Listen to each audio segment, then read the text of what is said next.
aqui, grande prazer estar falando com todos, sejam bem-vindos, né?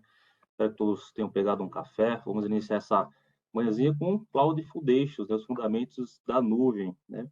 Mas me apresentar rapidamente, me chamo Felipe Borges Lira, sou arquiteto e pré-vendas do time de engenharia em AWS aqui na TD Synnex. A gente vai ministrar esse treinamento, né, os conceitos gerais de nuvem. E gostaria de rapidamente passar a palavra para o Zé Maria, poder se apresentar, nosso PMSA. Peço, ele vai se Legal, apresentar Felipe. rapidamente também. Seja bem-vindo, Zé. Obrigado. Obrigado. Pessoal, bom dia a todos os participantes, bom dia à nossa equipe da TD Synnex. Gostaria primeiramente de agradecer a todos que estão aqui e também a dedicação para a gente fazer esse evento, né, trazendo para todos os parceiros que trabalham com a TD Synnex hoje o nosso distribuidor AWS, e é muito importante, gostaria de reforçar com vocês essa parceria que nós temos entre a AWS e TD Synnex. Nós preparamos para vocês durante todo esse ano aqui, a gente já tem uma agenda muito interessante de treinamentos, e esse, como o Felipe comentou, é o primeiro, é o Cloud Foundations, que tem o objetivo para trazer vocês próximos à AWS, para quem não conhece, ter o primeiro contato, entender um caminho técnico que nós vamos trabalhar, e como o Felipe comentou, no nosso trabalho aqui como arquiteto, é muito importante a gente ter essa visão dos fundamentos da nuvem. Então, hoje vai ser a nossa primeira conversa. Nós temos outras 2 sessões que também vão ser divulgadas propriamente. E, de novo, gostaria de agradecer a participação de vocês. Aproveitem esse tempo e contem com a TD Synnex e a AWS na jornada de nuvem de vocês. Obrigado, pessoal. Felipe, de volta a palavra aí para você. Maravilha, muito obrigado, Zé. Então, sejam todos bem-vindos novamente. E apresentar rapidamente, né, nosso time. Temos aqui também Vinícius, né? Gostaria de rapidamente que ele possa se apresentar aí também. Temos aqui também Leandro Maciel, né, nosso time de engenharia. Quiser se apresentar rapidamente. Bom dia, pessoal, tudo bem? Sou Vinícius Lima, sou parceiro do Felipe Borges e do Leandro Maciel aqui no time de arquitetos da TD Synnex de AWS. Bom dia, pessoal. Leandro Maciel aqui falando, engenheiro de pré-vendas, arquiteto de soluções de AWS. Espero que vocês aproveitem bastante essa sessão. Durante a sessão, a gente vai colocar algumas perguntas aqui para vocês no chat. Peço que vocês também possam responder, que a gente vai ter uma ideia mais ou menos do nosso público que está aqui, no que a gente pode melhorar também nas próximas sessões, o que a gente pode trazer de mais conteúdo para vocês. Boa sessão a todos. Maravilha. Patrão também, se quiser se apresentar rapidamente. Opa, obrigado, Felipe. Bom dia a todos, sejam muito bem-vindos. Eu sou o Thiago Patrão, sou o coordenador do time Brasil de Cloud aqui na TD Synnex Brasil. Enfim, tenham um ótimo treinamento a todos aí, uma ótima sessão para todo mundo, pessoal. A gente está aqui para o que vocês precisarem. Por gentileza, dúvidas no chat, como o Leandro já falou, nós temos também as questões, né? O polling aí liberado para vocês responderem, já tem uma primeira pergunta lá, então nos ajudem a conhecer um pouco melhor vocês também, tá bom? Um ótimo dia a todos, uma ótima sessão. Maravilha, obrigado a todos apresentados aí. Então, vamos iniciar, né? Então, visão geral e conceitos de nuvem, né? Então, sei que a gente não está na sala presencial ainda para a gente entender, ter esse contato ainda, mas vamos ter diversos treinamentos presenciais ainda esse ano. Então, vamos disponibilizar, né, junto com o nosso time de marketing. Então, né, a gente entender, tem esse pooling, algumas perguntas aí direcionadas para entender como é que está, né, essa jornada, esse processo de nuvem, né? Se muitos já conhecem os fundamentos realmente, né? Então a gente vai falar um pouco ali o que é cloud computing, né? Infraestrutura da AWS, com EC2, parte de computação em nuvem, realmente armazenamento, banco de dados, rede, segurança, e, né, a gente vai falar um pouco ali também a definição de preço, né? Então a gente vai passar por diversos pontos ali realmente fundamentais da AWS. Então a gente vai falar aqui um pouco, né, na seção 1 já a introdução da computação em nuvem. Então, desde que é uma coisa realmente bem básica, né? Aqueles que estão realmente iniciando nessa jornada de cloud, né? O que é essa computação em nuvem? O que significa, né? Quando a gente começa a pensar, né, na computação em nuvem, qual que significa essa frase de uma forma realmente curta, né? Então, a definição ali de computação em nuvem seria uma entrega sobre demanda, né? De um poder realmente computacional, seja ele com processamento, banco de dados, o armazenamento e aplicativos, né? Realmente recursos por meio da internet, né? Então, você vai realmente pagar conforme aquilo que você vai utilizar. Então, um modelo realmente diferente daquele modelo sobre demanda, né? O on-premise, o famoso local, aquele nosso data center local. Então, onde você realmente precisa entender as suas aplicações, né, do modelo tradicional, provisionar aquela infraestrutura, você não sabe se vai subutilizar, né, ou utilizar muito ou pouco, então fica bem difícil. Aqui, no modelo sobre demanda, a gente pode pensar de uma forma muito similar, parecido de uma forma energia de casa, né? Então, qual que é o valor da energia do próximo mês? A gente não sabe. Então, se você utilizar muito, você vai pagar mais. Se você utilizar pouco, você paga menos, né? Então, esse é um formato novo, né? Um formato de definição aqui que a gente tem bem simples, né? Se alguém tiver um dia perguntar o que é essa definição, a gente consegue, em poucas palavras, responder dessa forma. Maravilha? E a infraestrutura ali como software, né? Que ela realmente vai nos permitir, né, pensar.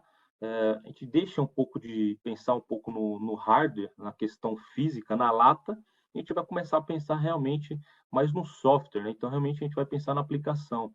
Então, esse é um ponto muito positivo da Cloud Computing. Então, a gente vai pensar, né, nas aplicações do nosso cliente. Então, esse que é um ponto realmente importante. A gente vai se preocupar realmente em processamento, em memória, em armazenamento. A gente consegue ter uma grande escala, né? São diversos benefícios que a gente consegue ter em nuvem, mas hoje a gente vai começar a pensar muito mais em software, realmente na aplicação. Qual que é o core business do nosso cliente, né? Esse é um ponto realmente importante.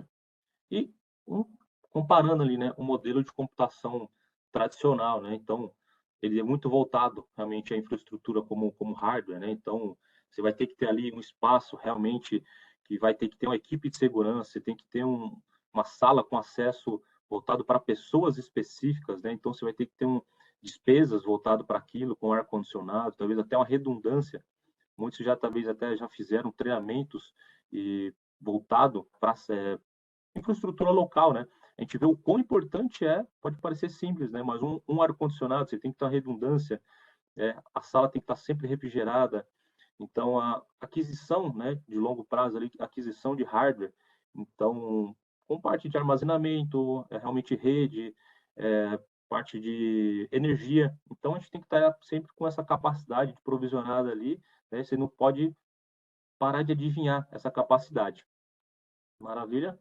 E modelo, né, de computação em nuvem, nós vemos ali já a diferença, né? A gente vai pensar mais na infraestrutura ali realmente como um software, né? Então, soluções mais flexíveis. Então, a gente vai começar a parar, né, de adivinhar a gente consegue utilizar ferramentas e até calculadoras. Aqui no treinamento a gente vai mostrar como que funciona também a calculadora AWS, e a gente consegue facilitar isso, né, de uma forma econômica com essas soluções entregando realmente o software, né? Então, a gente consegue até colocar ali tarefas monolíticas, né? O trabalho realmente de uma forma pesada, colocar e separar isso em softwares também. E a gente começa a colocar aqui também o modelo, né? Dentro dessa imagem, modelos de serviço em nuvem, né? Então, nós temos ali, muitos já viram essas sopa de letrinha aqui, né? O IaaS, PaaS e SaaS, né? O IaaS sendo infraestrutura como serviço, o PaaS, a plataforma como serviço, e o SaaS, software como serviço. Então, dentro de infraestrutura como serviço, existem os modelos de responsabilidade compartilhada, que a gente também vai mostrar aqui. Quando você tem essa infraestrutura de um data center de uma forma tradicional, você tem mais controle, você tem que ter pode dizer, mais trabalho, porque você vai ter que gerenciar desde a questão realmente física até realmente o software. Então, hoje, no modelo de nuvem, a gente começa a se aproximar, né, a gente começa a ter menos controle, mas não que isso seja ruim, é um grande benefício. Você não tem necessidade de quando aquele servidor está em pé ou não, questão de redundância física, então ter que fazer um upgrade de memória, um upgrade realmente de armazenamento, a AWS se torna responsável por esse modelo, né? Então você realmente vai se preocupar com o seu software. Isso é um grande benefício, né? Você vai realmente se preocupar no core, né, da sua aplicação.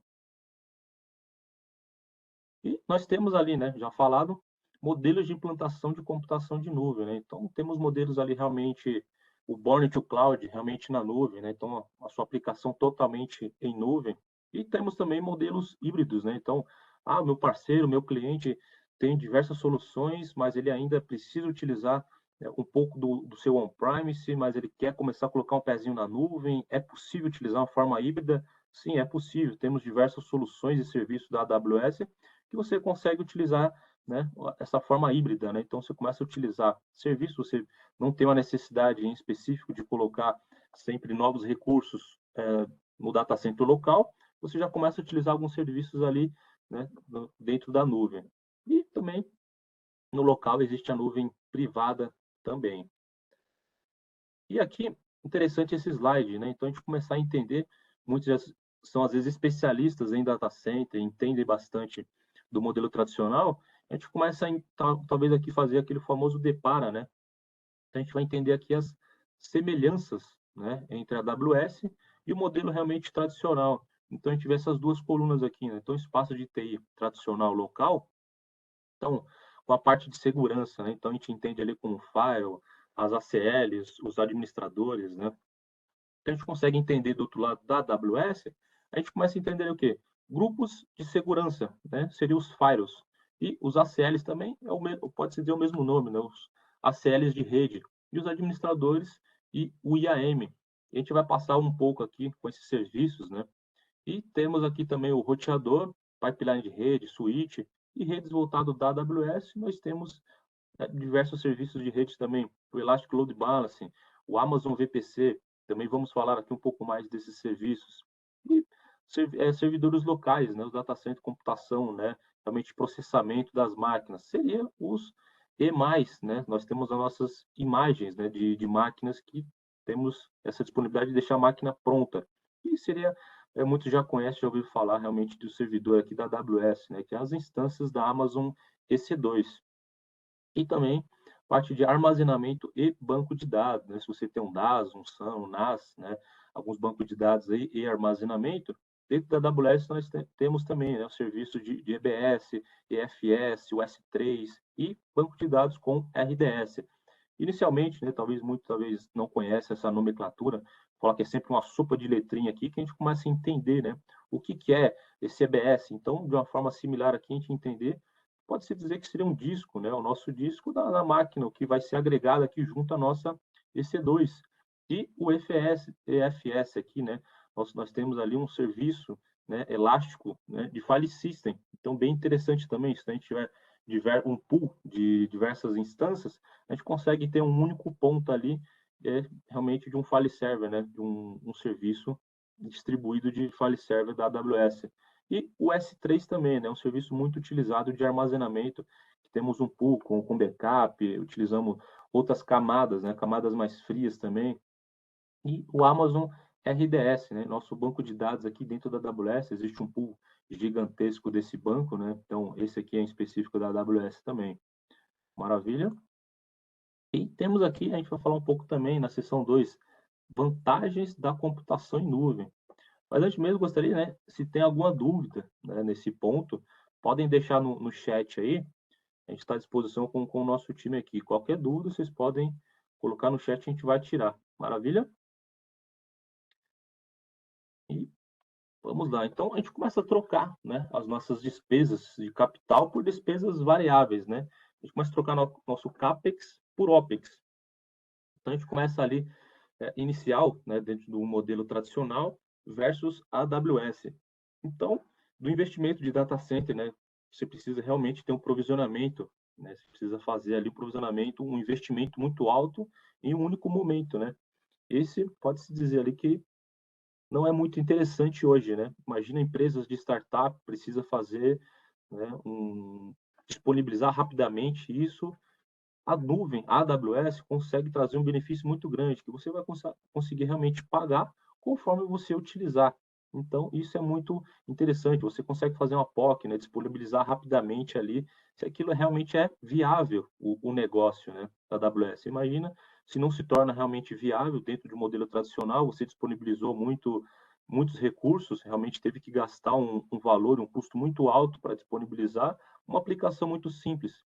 Na AWS, dentro do modelo de cloud, você consegue utilizar esse benefício, né, muito interessante. Então, utilizando de recursos realmente a utilizar. Se você vê que não se torna realmente viável aquela solução, você consegue desligar tudo aquilo, pagou conforme você utilizou, você encerrou, ou você consegue realmente até mesmo escalar, né? Que é um outro grande benefício da AWS também, né?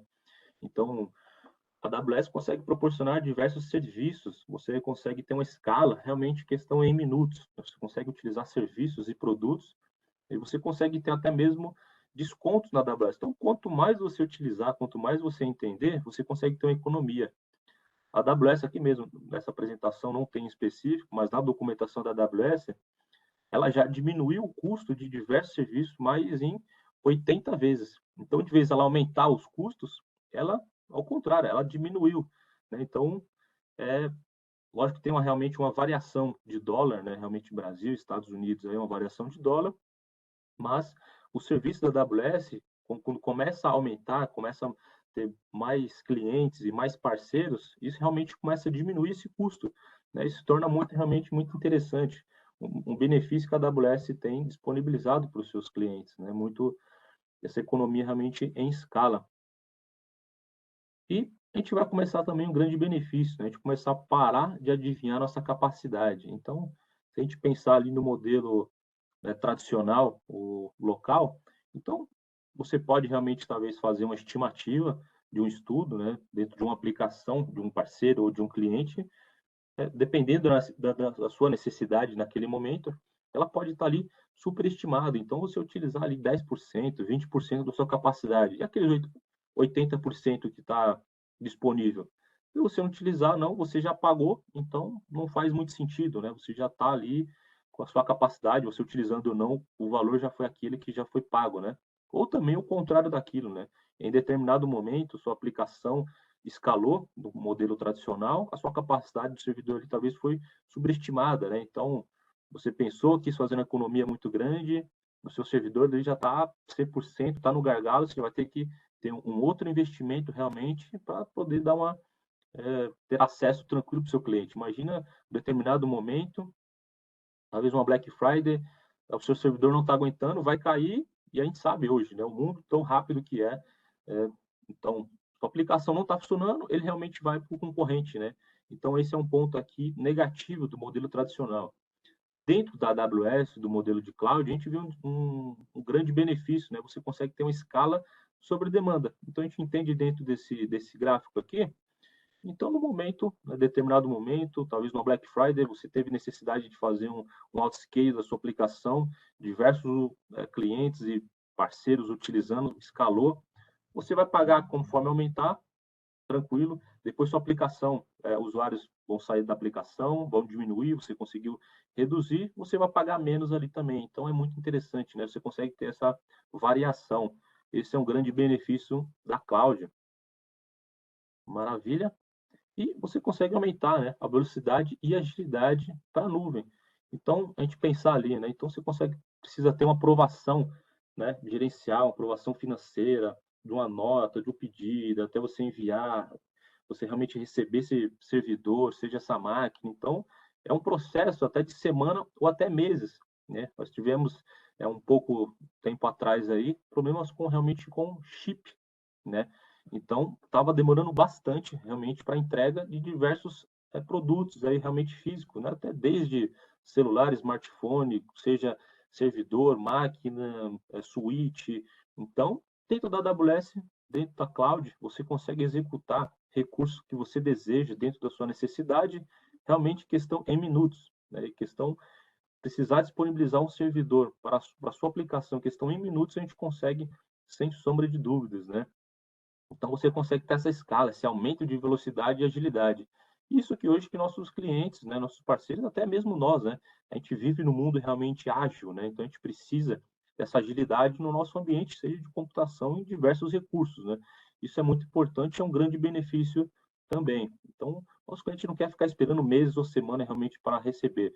Talvez a gente vai parar realmente de pensar realmente na questão física, não é um servidor, né, com o memória e armazenamento, a gente tem que pensar ali na aplicação, né? Qual que é o core business do nosso cliente? Esse é um ponto importante que a gente sempre fala.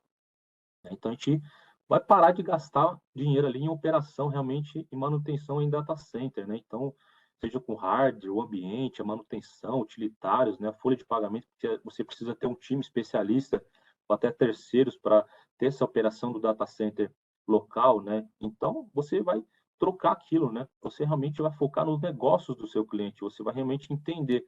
Por isso que é uma mudança.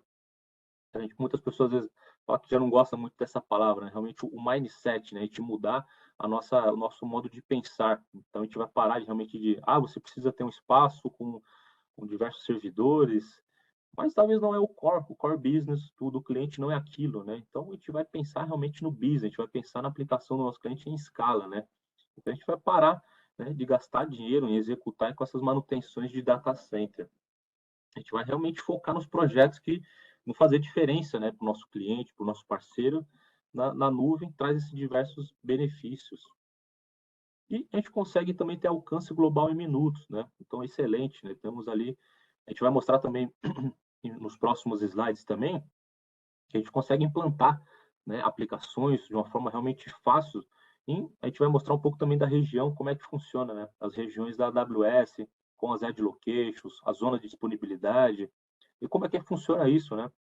Então, até um case muito famoso, a gente gosta sempre de comentar, a própria Netflix, né? Ela utiliza muito, né? Então, como que ela consegue no mundo todo, se a gente for para os Estados Unidos, para a Europa, para a Ásia, Brasil, a gente consegue ter acesso, pode-se dizer, instantâneo. Ela está na AWS. Como que a gente consegue ter acesso instantâneo se o servidor pode-se dizer que está nos Estados Unidos? Então, ela utiliza meios, né, da AWS, com a zona de disponibilidade, as edge locations, formatos de CDN, né, a gente vai entender um pouquinho de como é que funciona essa solução. Então, globalmente, a sua infraestrutura consegue estar disponibilizada, né? E você consegue ter essa escala global realmente em minutos, em questão de utilizar alguns serviços e alguns cliques, isso é disponível e é utilizado. Maravilha? Isso é uma grande vantagem também, porque se a gente pensa no modelo tradicional, se tem um parceiro ou um cliente, como é que a gente pensa? Está no Brasil, precisa fazer uma escala, um disaster recovery, você precisa estar em outra região. Como é que você precisa? Você precisa realmente, uma forma, pode-se dizer, simples, mas complicada, aí que você precisa dobrar o seu capital. Se você investiu em São Paulo, você precisa colocar isso em outra região, é o mesmo valor do outro lado. Né? Na AWS não se torna dessa forma, né? Então, um grande benefício aqui da Cloud Computing. E você consegue ter isso com diversos benefícios também, né? Oferecendo uma menor latência, uma experiência muito melhor para o seu usuário, né? Então, de uma forma realmente simples, né? E você minimizando os custos dessa solução. E também, né? A introdução da AWS, né? O que seria ali, o que é AWS? Então, a gente vai mostrar alguns serviços da categoria de serviço da AWS aqui também. Realmente a AWS é uma plataforma de nuvem segura, né? Muitas pensam, eu não vou para a AWS, não vou para a cloud porque não é segura. Eu vi aquele anúncio naquele blog que teve invasão. A gente precisa entender, né, diversos pontos onde que entra o modelo de responsabilidade compartilhada, onde que a AWS disponibiliza essa segurança. Ela vem focando muito, né, em segurança em diversos aspectos para os nossos parceiros, para parceiros e clientes, em aplicações, em serviços. Existe até mesmo, né, depois a gente vai mostrar também, existe certificações específicas de segurança. A AWS tem focado muito nesse modelo, né, em segurança também. Então a gente precisa utilizar realmente os recursos que existem para realmente deixar a nossa aplicação, a nossa infraestrutura ali realmente segura. A gente vai entender um pouco mais desses pontos. E a gente consegue, né, da AWS ali oferecer os modelos sobre demanda a diversos recursos, computação, armazenamento, rede, banco de dados e outros recursos de TI, né, com ferramentas também de gerenciamento, realmente de uma forma flexível e pagando pelos serviços individuais que você precisa, pelo tempo realmente que você utilizar. Não tem necessidade de fazer um contrato vitalício, né, pode-se dizer. E o serviço da AWS, ele funciona junto, né? E até realmente com componentes básicos e avançados. Maravilha. E aqui a gente consegue ver um pool, né? A gente não precisa se apegar a cada caixinha dessa, que o grande intuito hoje aqui a gente falar um pouco, né, sobre o core service da AWS, como eu comentei, de rede, computação, banco de dados e armazenamento. Mas aqui a gente consegue ver que a AWS consegue atender a qualquer necessidade, né? Então, cada caixinha dessa a gente consegue, pode-se dizer, estourar ela e ampliar e interligar esses serviços um com o outro. Então, se um parceiro ou um cliente tem uma necessidade com, seja data analytics, banco de dados, aplicação com games, né, com jogo, realidade aumentada virtual, sistemas de blockchain, a mais básica hoje que a gente pensa também em computação, né, processamento, memória, parte realmente de gerenciamento em custos, né, como que a gente consegue fazer todo o gerenciamento, a gente vai mostrar também posteriormente esse serviço, ferramentas de desenvolvimento e também a gente pensar em migrações e transferências, sistema de segurança, identidade e conformidade, parte de robótica, IoT, redes de entrega de conteúdo, né, a CDN, machine learning. Então a gente vê que tem um pool gigantesco de serviços que a gente consegue utilizar dentro da AWS. Mas o grande foco hoje aqui, realmente a gente vai mostrar, né, aqui os exemplos e soluções realmente simples dentro da AWS, né? Então, os fundamentos, né, da cloud, para a gente começar a startar essa jornada, ter um entendimento fundamental, né? Então, a gente pode pensar na nuvem, a gente vai pensar ali já também no VPC, na nossa VPC, né? A gente fala que é a nossa sopa de letrinha aqui, o Virtual Private Cloud. Então, sendo ali o que? Nossa Virtual Private Cloud, a nossa rede EC2, a gente entende o quê? Nossa computação. Nós temos aqui dentro dessa arquitetura simples o Amazon, né, o DynamoDB, então o nosso banco de dados e o Amazon S3, que seria o nosso armazenamento. Então a gente já começa a entender como é que funciona aqui uma arquitetura realmente bem simples, né? E posteriormente aqui, a gente já estourando essa caixinha, né, a gente escolhendo um serviço, então eu vou para a parte de processamento, eu preciso de um servidor, só tem somente ali a EC2? Não, temos diversos serviços, né? Então vai depender realmente do seu objetivo, né? Da necessidade e os requisitos da empresa de tecnologia. Então nós estourando essa caixinha, né, de computação, nós temos ali a EC2, nós temos o AWS Lambda, Elastic Beanstalk, o Lightsail, AWS Batch, Outpost, Fargate, EKS, ESAS, o ECS e cloud também o VMware Clouds on AWS. Nós temos aqui um pool diverso de serviços. Então, vai depender realmente da necessidade, né, do seu parceiro, do seu cliente. Então, depois a gente vai passar um pouquinho também dentro dessas caixinhas. Maravilha? Vou dar uma acelerada aqui que o nosso tempo fuge. E a gente consegue ver ali, né, os serviços abordados nesse curso. Então, já como comentado, né, os serviços que se a gente começa a estourar essas caixinhas, a gente começa a ver diversos serviços e produtos da AWS em cada um, né, dos seus tópicos aqui, né? E algumas maneiras, né, que nós temos ali realmente de interagir com a AWS. Então, muitos já talvez já tiveram acesso à AWS, a console da AWS. Desculpa. Muitos já tiveram acesso a console da AWS, mas também existem outras formas, né? Até muito o time de DevOps utiliza bastante formas de CLI ou os SDKs, né, para parte kit de desenvolvimento da AWS. Então, temos algumas formas ali de utilizar, né, e interagir com a AWS. Maravilha? A gente vai falar também um pouquinho, né, sobre a infraestrutura global da AWS também. A infraestrutura global da AWS, né? Então, dá uma acelerada nesse ponto aqui, que o nosso tempo está escasso. Não sei se tem alguma pergunta até o momento. Se o Leandro consegue vir. Teve uma pergunta aqui no bate-papo, no chat, mas eu já respondi. Pode continuar. Maravilha, show de bola. Mas fique à vontade, podem fazer a pergunta aí, que a gente está à disposição com o nosso time. Maravilha? Então, a infraestrutura global da AWS, né? A gente consegue ali, ela foi projetada para oferecer realmente, né, ambientes de computação em nuvem de uma forma realmente flexível, confiável e escalável, realmente de uma forma segura. E você consegue ter todo o desempenho de uma rede global realmente de uma alta qualidade. Até se a gente verificar dentro do quadrante do Gartner, a gente vê que a AWS realmente ela se destaca dentro da infraestrutura global.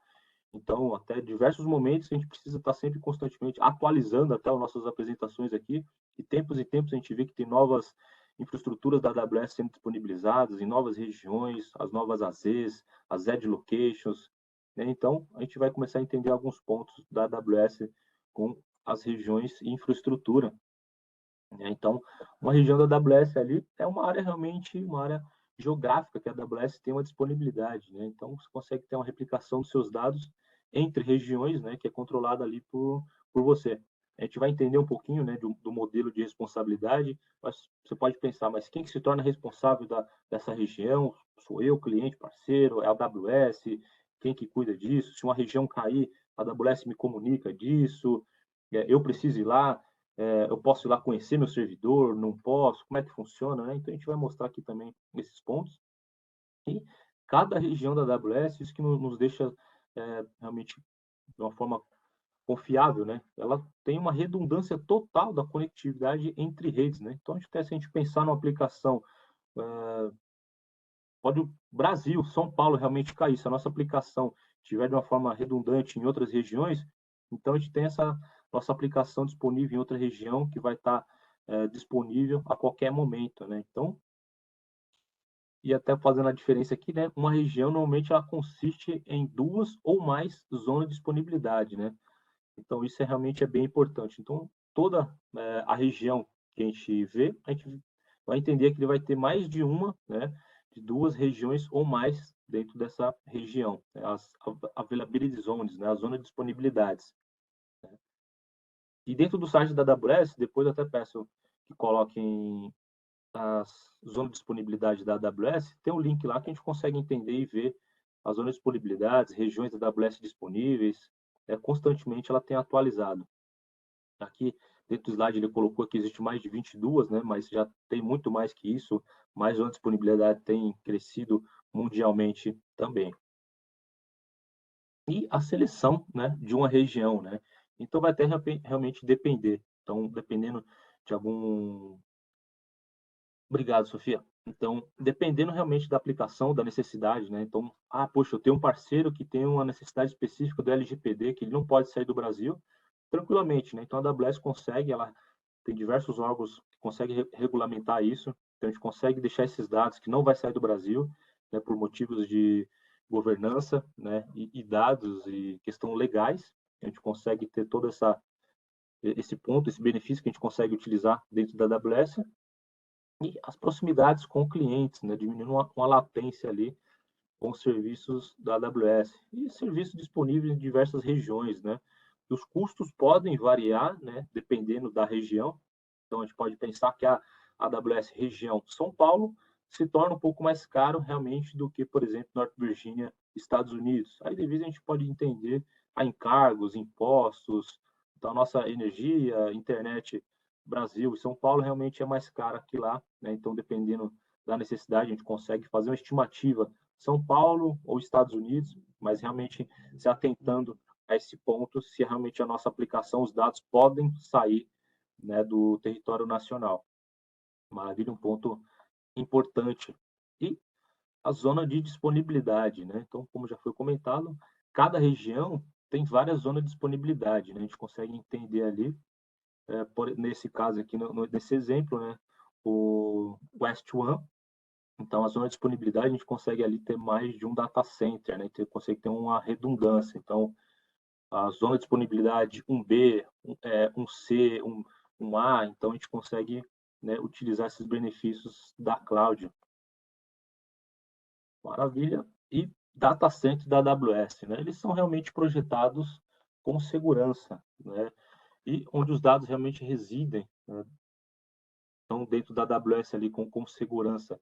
Então, eles são, né, disponíveis realmente com data center, com energia, com rede, com conectividade e redundante, né, de uma forma que você vai ter segurança com seus dados que vão estar lá e realmente você tem redundância de todos esses serviços, né?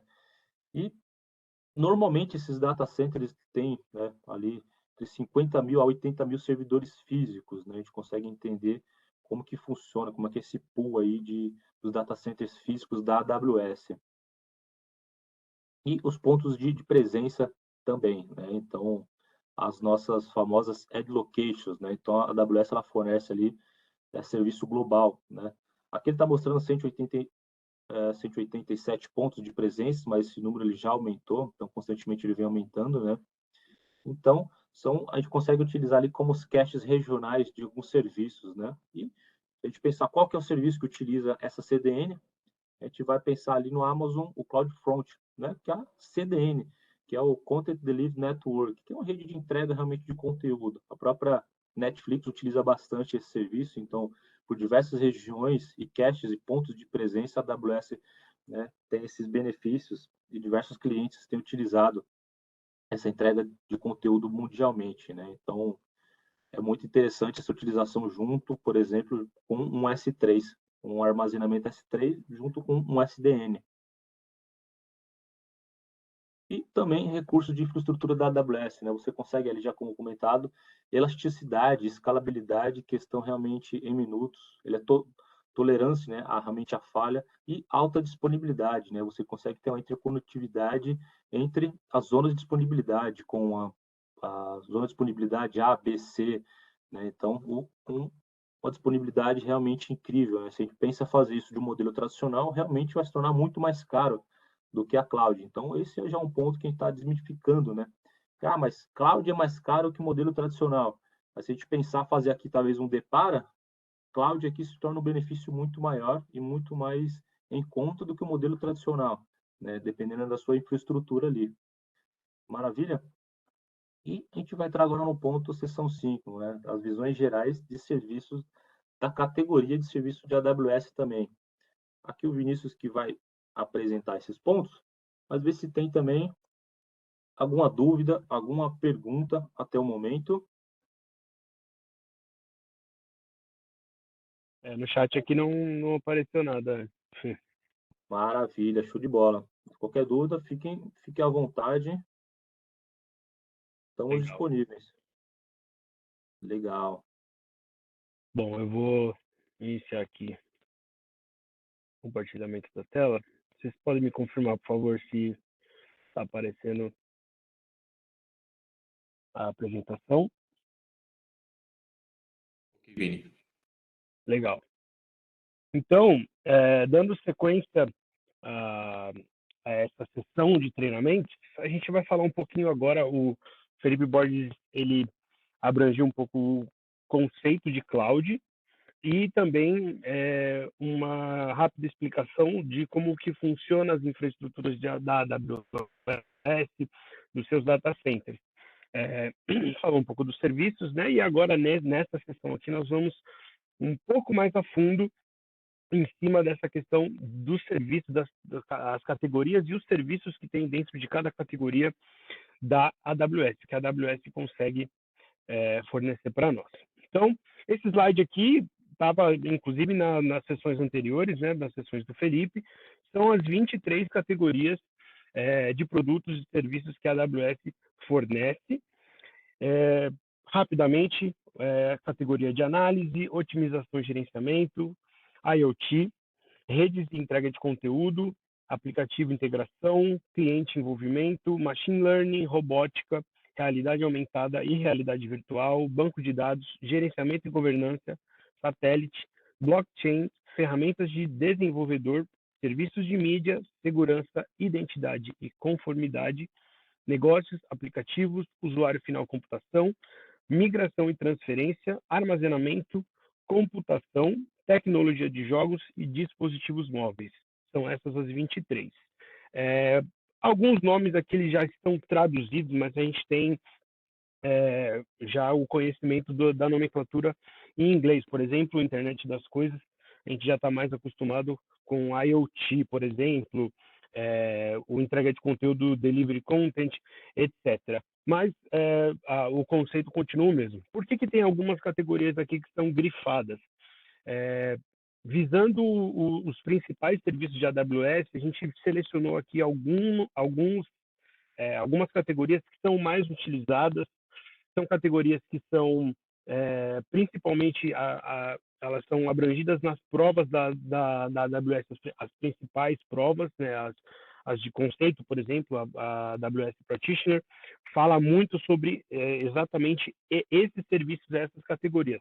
As outras são categorias mais específicas, menos utilizadas, né, mas não menos importantes, porém são menos utilizadas. Então a gente vai falar um pouquinho de cada uma delas aqui, começando a categoria de serviço de armazenamento. Então a gente tem o S3, o Amazon Simple Storage Service, um serviço de armazenamento de objetos, usados para armazenar dados para sites, aplicativos móveis, backup e restauração, arquivamento e etc. A gente tem o Amazon Elastic Block Store, famoso Amazon EBS, serviço armazenado, um armazenamento projetado para uso com o Amazon EC2. A gente vai falar um pouquinho dele nos slides seguintes. Ele é usado para vários tipos de workloads, como banco de dados relacionais e não relacionais, aplicativos corporativos, aplicativos em containers, mecanismos de análise de Big Data e etc. O Amazon Elastic File System, o Amazon EFS, fornece um sistema gerenciado de arquivos NFS, o famoso Network File System. Ele é desenvolvido para escalar sob demanda, aumentando e diminuindo automaticamente a demanda que você adiciona e remove os arquivos. E o último, o Amazon Simple Storage Service Glacier, é uma classe de armazenamento do S3, dentro do S3, de custo extremamente baixo para armazenamento de dados e backups de longo prazo. Então, você consegue ter um custo baixo para ter um armazenamento de dados, porém, você tem uma questão de uma demora maior para a consulta desses dados. Se você não tem uma urgência tão grande na recuperação desses dados, você pode utilizar esse serviço, que é um custo extremamente baixo. Para backups de longa data, backups de 10 anos, por exemplo, e de arquivos de dados que você não tem tanta urgência e necessidade de utilização no dia a dia. Categoria de computação, uma das mais famosas da AWS e também de outros provedores de rede de cloud. Nós temos o Amazon Elastic Compute Cloud, o famoso Amazon EC2, serviço de máquinas virtuais na nuvem. Temos o Amazon EC2 Autoscaling, permite que você adicione ou remova automaticamente instâncias do EC2 de acordo com as condições que você definir, um serviço de escalabilidade. A gente vai falar um pouquinho dele também nos slides mais para frente. O Amazon Elastic Container Service, famoso Amazon ECS, serviço de orquestração de containers, para quem utiliza containers. O Amazon Elastic Container Registry, o Amazon ECR, é um serviço de registro de containers, totalmente gerenciado do Docker, que permite desenvolvedores armazenem, gerenciem e implantem facilmente imagens de containers do Docker. Também é um serviço de utilização de containers muito similar ao ECS. O AWS Elastic Beanstalk, o serviço de implantação e escalabilidade de aplicativos e serviços web. O AWS Lambda, serviço de computação que permite executar códigos sem provisionar servidores. Então, você paga apenas pelo tempo de computação consumido. Um ponto importante, não haverá cobranças quando o seu código não estiver em execução. Então, é um bom aplicativo de máquina virtual para você conseguir rodar testes de código. O Amazon Elastic Kubernetes Service, o Amazon EKS, facilita a implantação e o gerenciamento de aplicativos containerizados que usam Kubernetes na AWS. Então, para quem utiliza serviços de Kubernetes, esse é o serviço. E o AWS Fargate, um mecanismo de computação para o Amazon ECS, que a gente falou ali em cima, o Contain Service, que permite executar containers sem a necessidade de gerenciar servidores ou clusters. Se eu estiver indo muito rápido também, pessoal, podem mandar no chat aí que os nossos colegas aqui eles vão me informando. E também se tiverem dúvidas. Mais uma categoria, categoria de serviços de banco de dados, que muita gente conhece. Nós temos aqui os principais serviços dentro dessa categoria. O Amazon Relational Database Service, Amazon RDS, nada mais é do serviço de banco de dados relacional na nuvem. O Amazon Aurora é um banco de dados relacional compatível com MySQL e PostgreSQL. O Amazon Redshift permite consultas analíticas em petabytes de dados armazenados localmente no Amazon Redshift e diretamente em exabytes de dados armazenados no Amazon S3, um serviço de banco de dados de consultas de arquivos de grande quantidade de dados, consultas rápidas e extremamente eficazes. E o último, o Amazon DynamoDB, que é um banco de dados NoSQL. Uma outra categoria é a categoria de rede e entrega de conteúdo, Delivery Content. Então, as opções de serviços que nós temos dentro dessa categoria, o Amazon Virtual Private Cloud, que é o famoso Amazon VPC, nada mais é um serviço de criação de redes virtuais dentro do seu ambiente de nuvem. O Elastic Load Balance distribui automaticamente o tráfego de entrada nos aplicativos, um balanceador de carga dentro do seu serviço de nuvem.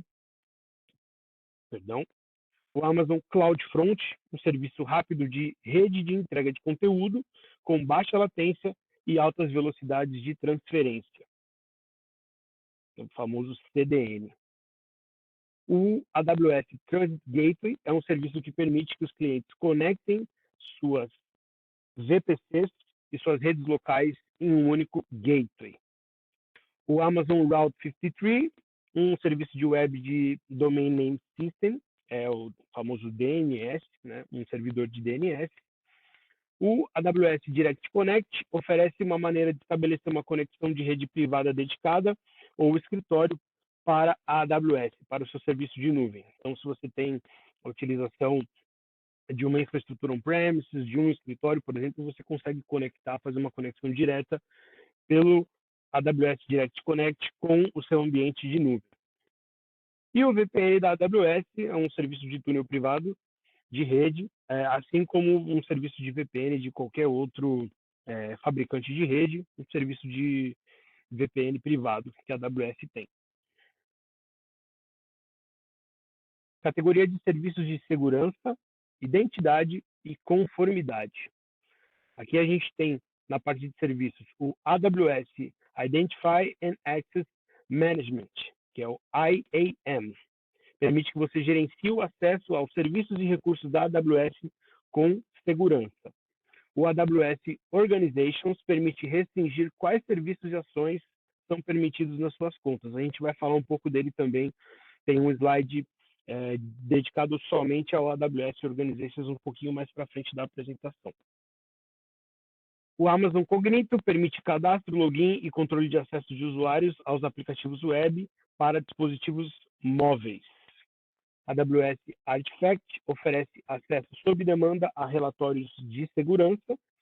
O AWS Key Management Service, AWS KMS, permite criar e gerenciar chaves de acesso.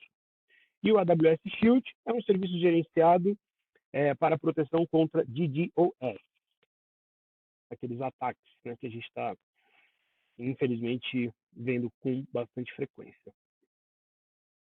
Categoria de gerenciamento de custos da AWS. Como que eu consigo gerenciar a questão das minhas faturas? Então, aqui ele tá traduzido, né? Mas esse custo da AWS em relatório de uso contém o conjunto mais abrangente de dados de custos e uso da AWS. Eu também vou falar nos próximos slides da apresentação. Aqui, orçamento da AWS é o famoso AWS Budget. Tá? Aqui ele também está traduzido.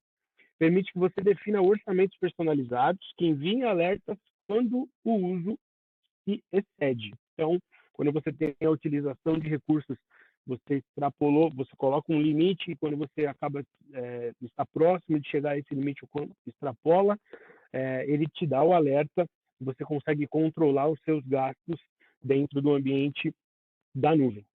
E o AWS Cost Explorer permite visualizar, compreender, gerenciar seus custos e uso da AWS ao longo do tempo. Também tem um slide dedicado para ele um pouquinho mais para frente da apresentação. Eu vou mostrar algumas telas do quanto é legal você consegue gerenciar todas as suas faturas, os seus relatórios de custo. Categoria de serviços de gerenciamento e governança. O console de gerenciamento da AWS fornece uma interface de usuário baseada na web para acessar a sua conta da AWS. Para quem não utilizou, para quem nunca acessou, um painel, nada mais que um painel web, onde você consegue gerenciar ter visibilidade de todos os serviços da AWS para você começar a utilizar. O serviço que você já contratou, você consegue acessar por lá também. Um painel web super fácil e dinâmico de utilização. O AWS Config fornece um serviço que ajuda você a rastrear o inventário de recursos e alterações. Tem algum usuário que permitiu ou excluiu determinado acesso, determinada aplicação, determinado serviço? A AWS Config vai conseguir puxar um relatório e mostrar quem fez determinada alteração dentro do seu ambiente da nuvem. O Amazon CloudWatch permite monitorar recursos de aplicativos, um serviço de monitoração muito utilizado dentro dos ambientes de cloud da AWS. A AWS Autoscaling, que eu falei um pouco atrás, que a gente já vê novamente, permite escalar vários recursos para atender a determinada demanda. O Felipe comentou sobre a parte de escalabilidade, e aí o Autoscaling você consegue alterar, você consegue provisionar aumentos de demanda dentro do seu ambiente de nuvem. Aqui ele também está traduzido, né? Interface de linha de comando é o CLI, para quem tem mais familiaridade com serviços de linha de comando, fornece uma ferramenta unificada para gerenciar serviços da AWS via linha de comando, para quem tem mais vivência dentro dessa área de gerenciamento via linha de comando. A AWS Trusted Advisor ajuda você a otimizar a performance e a segurança, então ele vai te alertar onde você precisa colocar mais segurança, onde você precisa melhorar na questão da performance para você não ter nenhum problema nas suas aplicações, nos seus workloads. É o Trusted Advisor que vai conseguir te ajudar. A AWS Well Architected Tool oferece ajuda para revisar e aprimorar os seus workloads. Então, vocês podem ver que a gente tem diversas ferramentas dentro da AWS que conseguem ajudar a entender como que está o seu ambiente, como que estão as suas aplicações, estão os seus workloads e aonde você precisa melhorar para que você consiga sempre ter 100% dessa aplicação funcionando sem dar problema. E o AWS CloudTrail rastreia a atividade do usuário, assim como o AWS Config. Todos esses serviços dentro da categoria de gerenciamento e governança.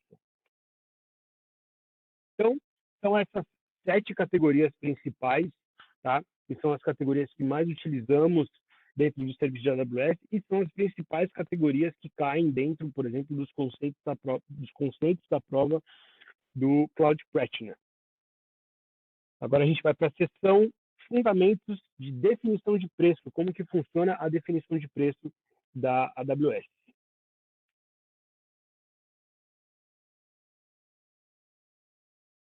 Há 3 fatores fundamentais de custo na AWS: computação, armazenamento e transferência de dados. Computação entra dentro daquela categoria de computação que a gente viu nos slides anteriores, do Amazon S2, por exemplo, o serviço de máquina virtual. É cobrado por hora ou por segundo, e aqui tem uma observação que é somente em Linux, que é um dos mais utilizados que a gente tem, mas a gente tem também em outros sistemas operacionais, por exemplo, como o Windows Server. Varia por tipo de instância. Então, você tem diversos modelos de instância que você pode utilizar dentro do serviço de computação. Eu quero utilizar, por exemplo, uma máquina virtual, mas eu quero que essa máquina virtual fique exclusivamente para os meus serviços, para os serviços do meu cliente. Eu não quero que a AWS remova esses serviços, que ela exclua essa máquina, não exclua essa máquina virtual, mas que ela provisione essa minha máquina junto com outro cliente e balanceie essa utilização. Eu quero uma máquina exclusiva para mim. Tem uma determinada máquina onde você vai acabar pagando um pouco mais caro, porém você vai ter uma exclusividade da AWS. A AWS vai fornecer um servidor apenas para você utilizar, para você ter essa utilização. Porém, vai ser um pouco mais caro. Eu não preciso dessa exclusividade. Eu tenho uma máquina aqui que eu estou usando apenas para um ambiente de teste, ainda não está em produção. Eu preciso apenas que a AWS me forneça essa máquina virtual em determinados períodos do dia ou em determinados dias da semana. Em outros dias, essa máquina vai ficar desligada e a AWS pode oferecer esse servidor para outro cliente. Enfim, eu não preciso dessa exclusividade. Você tem um outro tipo de instância você vai pagar mais barato, mas você sabe que não vai ter uma disponibilidade tão alta, diferente do outro tipo de instância, tá? E tudo isso é cobrado por hora, então vai ter lá, no momento da criação da estimativa, o quanto que isso é cobrado por hora. Na parte de armazenamento, simples, cobrado normalmente por giga, mas também existe a possibilidade de cobrar por tera. Então, um serviço de S3, por exemplo, né, você vai ter uma utilização de armazenamento de dados. Eu vou utilizar 40 gigas, vou pagar por 40 gigas. Eu preciso de mais 10 gigas, vou pagar por esse preço, vou pagar esses 10 gigas adicionais. Então, é sempre cobrado pela quantidade de dados que você armazena dentro do serviço da AWS. E na parte de transferência de dados, a saída é agregada e cobrada, e a entrada não tem cobrança. Então, para você ter a entrada do dado dentro do serviço de cloud, ele não tem a cobrança, tirando algumas exceções dentro do serviço de AWS. E para a saída é cobrada. Então, se por um acaso algum dado precisa sair da AWS, você vai ter a cobrança, e é normalmente cobrado por giga, assim como é, por exemplo, o S3. Então, se eu precisar inserir esses dados dentro do meu serviço de nuvem, não tem cobrança, mas na hora de sair, se eu precisar retirar os dados, ele vai ter a cobrança. Como você paga pela AWS? Então, você paga pelo que usar, paga menos ao fazer reserva e paga menos quando você utiliza mais e conforme a AWS cresce. Vou explicar esses 3 fatores aqui para vocês. Pague apenas pelos serviços que você consumir, sem grandes despesas iniciais. Aqui a gente tem um comparativo de um ambiente. Aqui no local você pode considerar como on-premise, né, que deve estar traduzido, mas que geralmente a gente costuma utilizar essa nomenclatura de on-premise. Você tem aqui um provisionamento de custos para você subir um ambiente de data center, uma infraestrutura de data center. Você vai ter um custo sempre contínuo e um custo que vai aumentando. Por quê? Eu vou explicar isso mais para frente em alguns slides também, mas você vai precisar ter o custo inicial, a compra dos equipamentos, depois para a manutenção desses equipamentos e para futuros, podemos dizer, melhorias dentro desse ambiente. Adicionar uma memória, adicionar um hard drive, um disco, né? Você precisa adicionar mais armazenamento dentro desse serviço, precisa adicionar um nó a mais dentro da sua infraestrutura de servidores. Tudo isso você vai ter custo. Então, o seu custo sempre vai ser gradativo. No serviço de AWS, você paga apenas pelo que você usa. Então, inicialmente, eu não tenho um custo inicial de ter a compra dos equipamentos, porque eu só vou fazer o aluguel dos serviços com a AWS, e eu vou pagar apenas pelo que eu consumir. Para o que eu não vou consumir, a máquina pode ser uma máquina extremamente potente, mas se eu for utilizar apenas 15% da capacidade dela, eu vou pagar apenas por esses 15%. Não vou ser cobrado pelo que eu não vou utilizar. Se eu tiver a necessidade de utilizar 100% de uma máquina potente, aí eu vou ser cobrado por 100% de uma máquina potente.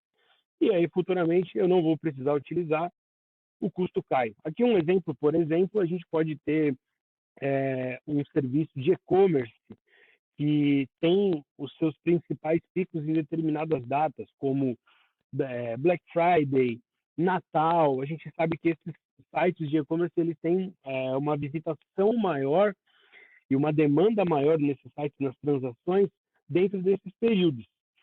E aí você pode provisionar mais máquinas para o seu serviço de e-commerce, para o seu serviço de web, dentro desses períodos, e depois que passa essas datas, você pode voltar ao tamanho normal que você era antes.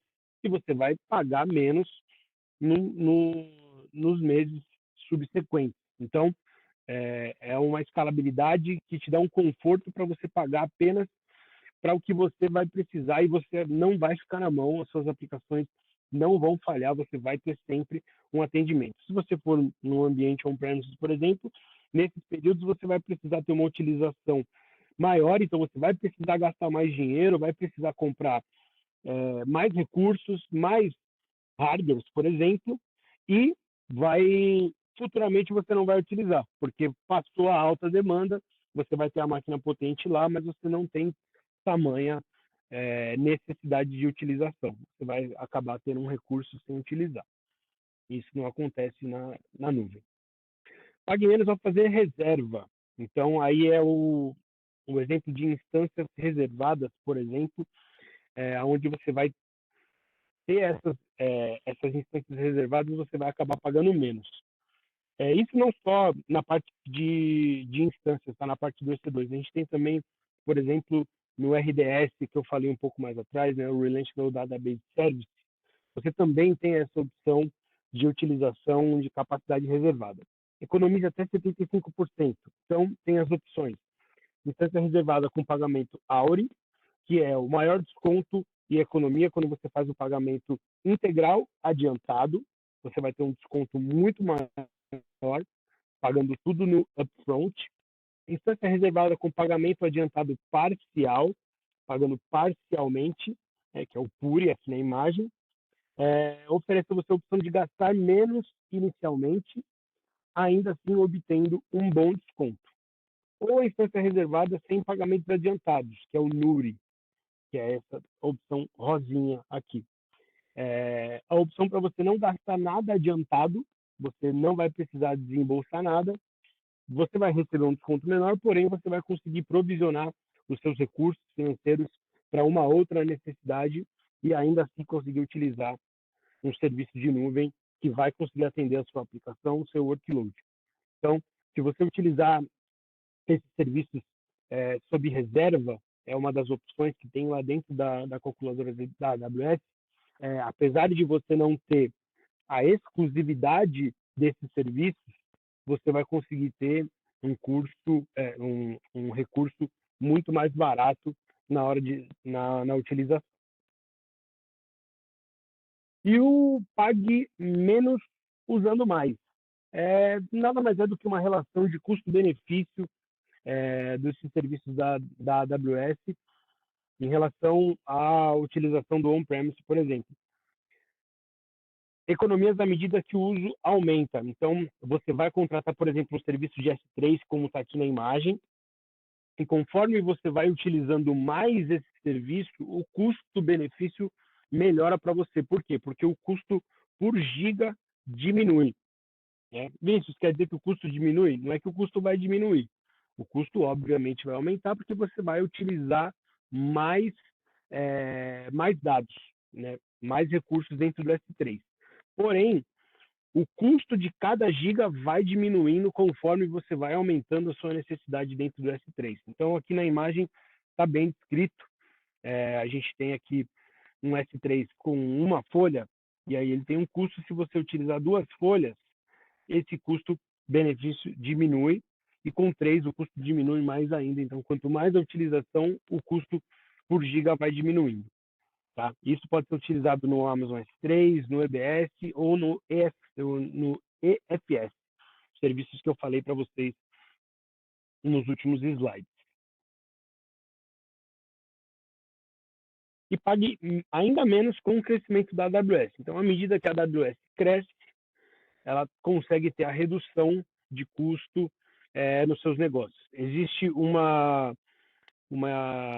informação que a AWS passa para nós, desde 2006, ela baixou a definição de preço 75 vezes. Então, quanto mais a AWS cresce, aí vai naqueles slides que o Felipe Borges mostrou para vocês, daquele ambiente da AWS, de zonas de disponibilidade, de ad locations. Quanto mais a AWS vai construindo seus data centers, vai aumentando a sua escalabilidade, ela vai baixando o preço e você acaba sentindo no seu bolso, porque os serviços que você utiliza vão ficando mais baratos. Essa prática faz com que a AWS passe as economias de escala para você, então você vai acabar economizando. E uma outra vantagem também, recursos futuros com maior desempenho substituem os recursos atuais sem custo adicional. Então, conforme os recursos da AWS vão melhorando e ela vai conseguindo disponibilizar esses recursos para nós, as pessoas que utilizam desses serviços, eles vão acabar substituindo os recursos que ficam obsoletos e a gente não vê a diferença no preço. Então, uma máquina virtual agora que tem, por exemplo, 8 vCPUs e 64 GB de memória custava X. A AWS conseguiu aumentar os seus recursos, então agora uma máquina com o mesmo valor X, você vai conseguir utilizar 16 vCPUs e 128 GB de memória pelo mesmo preço. Tá? Eu estou dando um exemplo, tá? Não estou falando que isso é o que acontece na prática, estou dando mais um exemplo para vocês conseguirem entender como que isso melhora futuramente com os custos da AWS.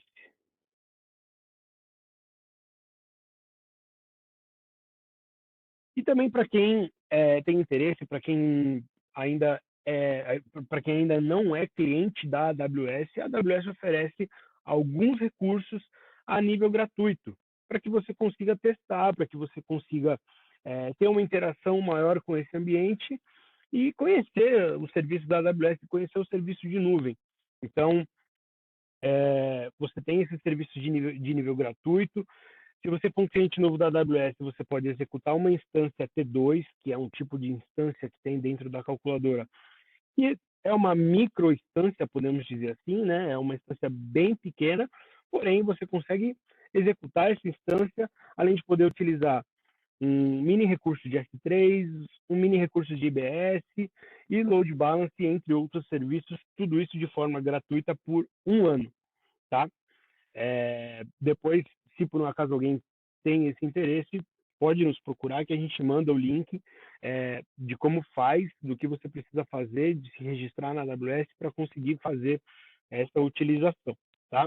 Lembrando que precisa ser cliente novo da AWS para conseguir fazer isso, e a duração dos serviços é de 1 ano, 12 meses. Também tem alguns serviços sem custo. Então, por exemplo, quando a gente estava falando das categorias, que eu falei da categoria de rede, a gente falou de um serviço chamado Amazon VPC, criação de subredes virtuais dentro do seu ambiente de nuvem. Esse serviço ele é gratuito, você consegue criar isso dentro do seu ambiente de nuvem sem custo. Então, existem alguns recursos da AWS que você não tem custo, obviamente, alguns aqui tem aqui a observação, né? Podem haver cobranças associadas a outros serviços da AWS que são usados com esses serviços. Mas a gente tem esses serviços como gratuidade. Então, Elastic Beanstalk, que eu comentei para vocês nos slides anteriores, o Autoscaling, o CloudFormation e o IAM, que é aquele serviço de identificação e gerenciamento de usuário. Tudo isso está disponível dentro do serviço da AWS. A gente chegou aqui na seção 7, custo total de propriedade, e deixa eu só confirmar aqui com o pessoal, porque a gente tinha um break combinado aqui nessa sessão. Show de bola, Vini, muito boa a apresentação. Então, a gente entendeu diversos pontos aí um pouco mais profundo, né? A gente estourou um pouquinho as caixinhas aí, mas agora a gente queria só dar um break, né, de 5 minutinhos aí para todos. Então, pegar um café, ir no banheiro, beber uma água. Então, temos aqui 10h14. Vamos 10h20, 10h20, 10h19 aqui, a gente já retorna, tá? Para a gente conseguir retomar aqui e finalizar a apresentação com o Leandro Maciel, também com alguns pontos dos fundamentos em AWS. Maravilha? E se alguém tiver alguma dúvida, podem deixar aqui também. Mas vamos pegar um café, beber uma água, um break de 5 minutinhos.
Opa, bom dia a todos novamente. Todos estamos break aí de 5 minutinhos, né? Agora vamos retomar. A gente vai entrar na seção 7 aqui, né? No custo total de propriedade. Espero que todos tenham pegaram um café, tomaram uma água. Agora quem vai dar continuidade é o Leandro Maciel. O custo total de propriedade. E qualquer dúvida que tiver, ainda sou Ainda é eu. o Vinícius. Ainda sou eu. ainda, né? Desculpa. O São Vini mais ainda duas vai dar sessões comigo. continuidade. Maravilha. Mas qualquer dúvida, podem deixar aqui no chat, que a gente está aqui tirando qualquer dúvida. Maravilha? Se quiser compartilhar aí, Vini. Vou.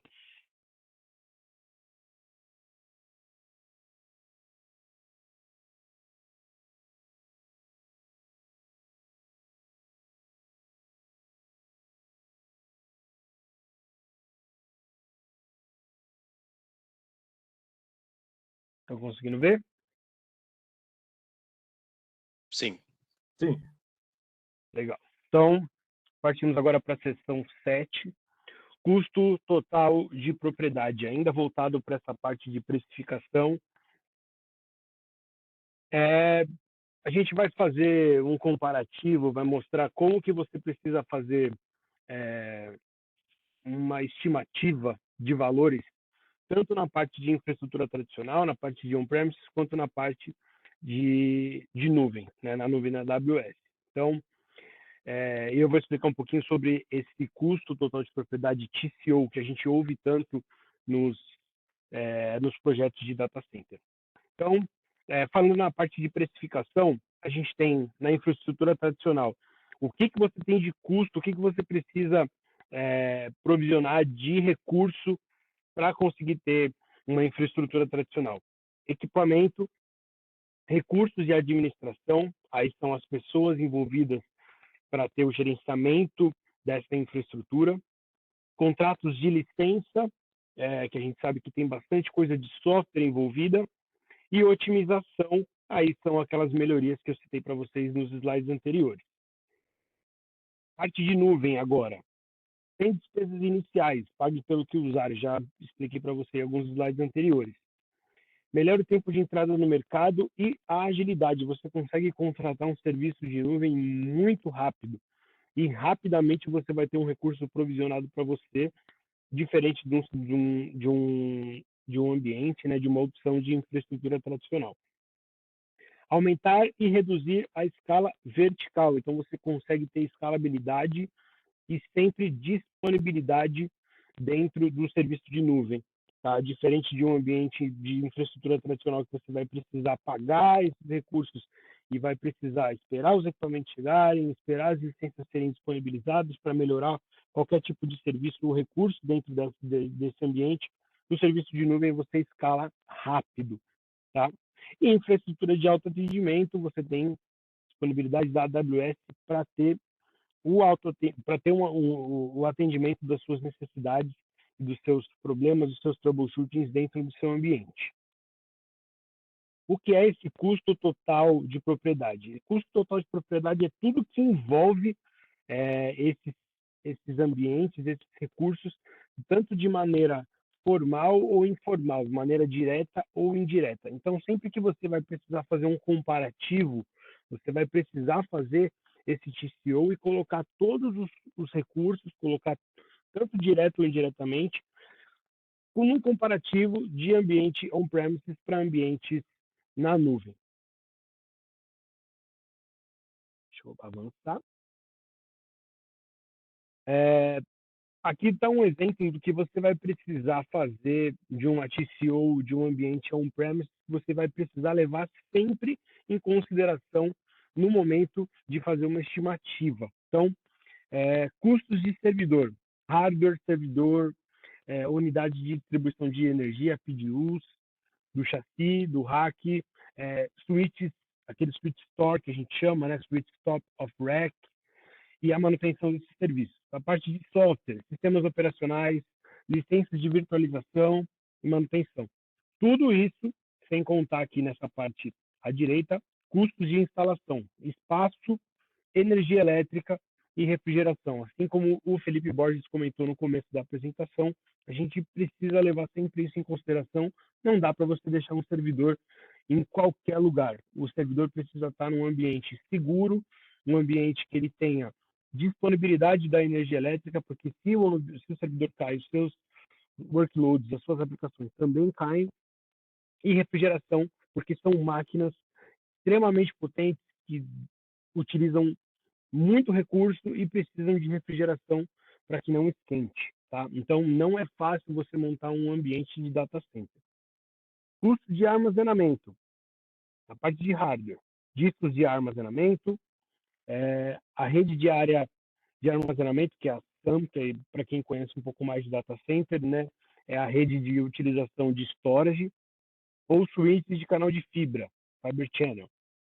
Custo de administração desse armazenamento, você também precisa calcular. E também custos de instalações, espaço, energia e refrigeração. Custos de rede, o que você precisa provisionar a partir de rede? Switches, custos de banda larga e de load balancer dentro do seu ambiente. E também o custo de administração dessa rede, licenças, você colocar todo o seu pessoal para conseguir administrar isso, são recursos caros que você vai precisar gastar, e também espaço, energia e refrigeração. E o custo da mão de obra, né? O custo da administração de todos esses servidores, de todos esses ambientes, tudo isso tem um altíssimo custo que você precisa colocar dentro da sua TCO. Se você for fazer um ambiente na nuvem, agora eu vou fazer uma TCO na AWS, vou fazer uma estimativa dentro da AWS. O que você vai precisar estimar? Apenas os recursos que você vai utilizar. Então, você vai conseguir identificar o recurso que você quer e você já vai ter ali, a AWS já vai disponibilizar o que você vai pagar para conseguir utilizar esse recurso. E todo esse custo que você teve no on-premises, de utilização, de ambiente, de espaço, compra de equipamentos, treinamento de pessoal, tudo isso disponibilizado pela AWS. Então, a única coisa que você vai pagar vai ser para utilizar o recurso que você vai contratar da AWS. Eu vou pedir, por favor, para os meus colegas compartilharem esse link da calculadora da AWS para vocês verem. Essa calculadora você pode acessar, tá? Qualquer pessoa pode acessar, esse link, está disponível, público, então você vai conseguir fazer uma estimativa dentro da AWS. Eu vou mostrar ela rapidamente para vocês aqui. Só vou compartilhar o... Estão conseguindo ver já?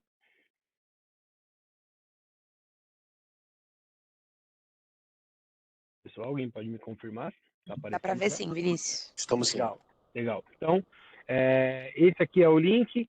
Na criação da estimativa, você vem aqui nesse botão de criar estimativa e aqui você tem os serviços da AWS, todos os serviços da AWS disponíveis dentro desse local, né? No caso, o Ohio, leste dos Estados Unidos.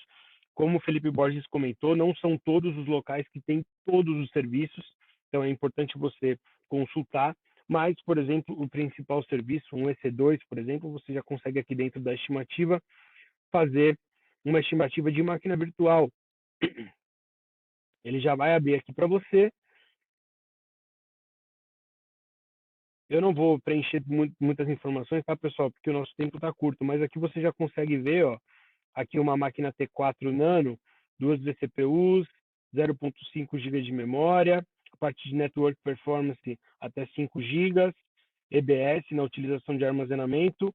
Vou colocar aqui para fazer uma estimativa de custo dessa máquina virtual. Ele já aparece aqui para mim, e aqui o custo de $49, tá? Um custo total para um ano, $49 dessa máquina. Então, utilizem essa calculadora.